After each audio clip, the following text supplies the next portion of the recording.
Hello friend, मैं रेखा Jain home garden से। आज मैं आपको बताऊंगी कि आप अपने पौधों की देखरेख किस तरह से कर सकते हैं। तो आपको क्या करना है, हर महीने अपने पौधे में खाद देना है।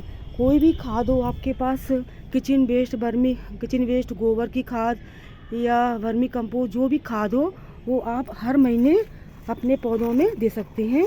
इस तरह से आप इसमें थोड़ा सा ऐसे करेंगे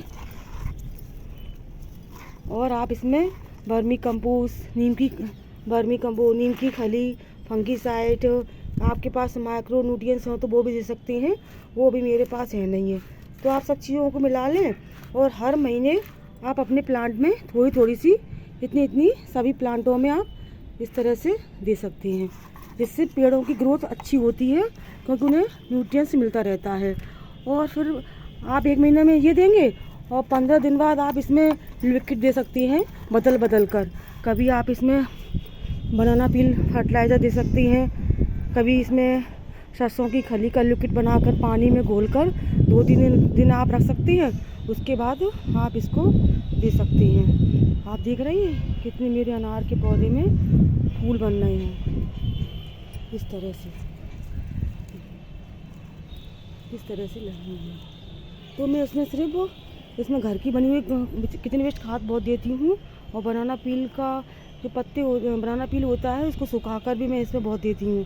तो इस तरह से आप जब भी आपके पौधों में, और आप लिक्विड के रूप में सीविड दे सकते हैं, वर्मी कंपोस्ट का कंपोस्ट ही बना सकते हैं। उसमें क्या करें आप, है ना, कंपोस्ट टी को आप 2-3 दिन पानी में भिजा लें। उसके बाद एक हिस्सा वर्मी कंपोस्ट का लिक्विड और 4 हिस्सा पानी लेकर आप अपने पौधों में डाल सकती हैं। इस तरह से पत्तियां पीली हो जाती हैं, इस तरह से पत्तियां, तो आप अपनी पत्तियों को पेड़ों से हटा सकती हैं, क्योंकि इससे पौधों का विकास रुक जाता है। और यदि आपके फूल सूख गए हैं तो उन फूलों को भी आप हटा सकते हैं, जिससे उनकी ग्रोथ अच्छी तरह से हो। और पानी का आप देखेंगे तो पानी आपको तभी देना है जब मिट्टी आपकी पूरी तरह से, मतलब ऊपर की सतह सूखी हो। गीली मिट्टी में आप देंगे तो फंगस का अटैक हो सकता है। गर्मियों में पानी तो अपन को ज़्यादा देना पड़ता है, क्योंकि गर्मी बहुत पड़ती है, तो पानी अपन को रेगुलर दोनों टाइम देना पड़ता है। सर्दियों में पानी की बात करें तो आप पानी कम देना पड़ता है, और बरसात में भी कम देना पड़ता है। आप देख रहे हैं मेरे इस अमरूद के पेड़ में भी कितने अमरूद इस तरह से बन रहे हैं, किस तरह से मेरे इसमें अमरूद बन रहे हैं। इंडोर प्लांट की बात करें तो उसमें खाद की ज़रूरत कम पड़ती है। आप उसमें सिर्फ खाद दे सकते हैं, लिक्विड की इतनी ज़रूरत नहीं होती है।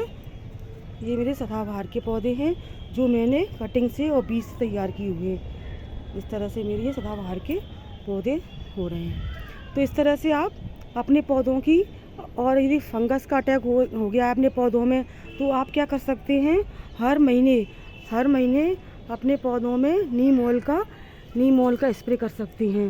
5 ml नीम ऑयल लेकर 1 लीटर पानी मिलाकर, जितनी आपके पौधों की मात्रा उस हिसाब से मिलाकर आप अपने सभी पौधों में 1 महीने में या 15 दिन में इसको आप दे सकती हैं। ये भी बहुत अच्छा फंगीसाइड का काम करता है। तो इस तरह से आप अपने ओवरग्रोथ पौधों की देखरेख कर सकते हैं। यदि आपको मेरी ये जानकारी अच्छी लगी हो तो प्लीज़ मेरे चैनल को लाइक और सब्सक्राइब कीजिए, जिससे मेरा हौसला बढ़े और मैं आपको इस तरह से ही अच्छी जानकारी दूँ। थैंक यू, धन्यवाद, जय जिनेंद्र।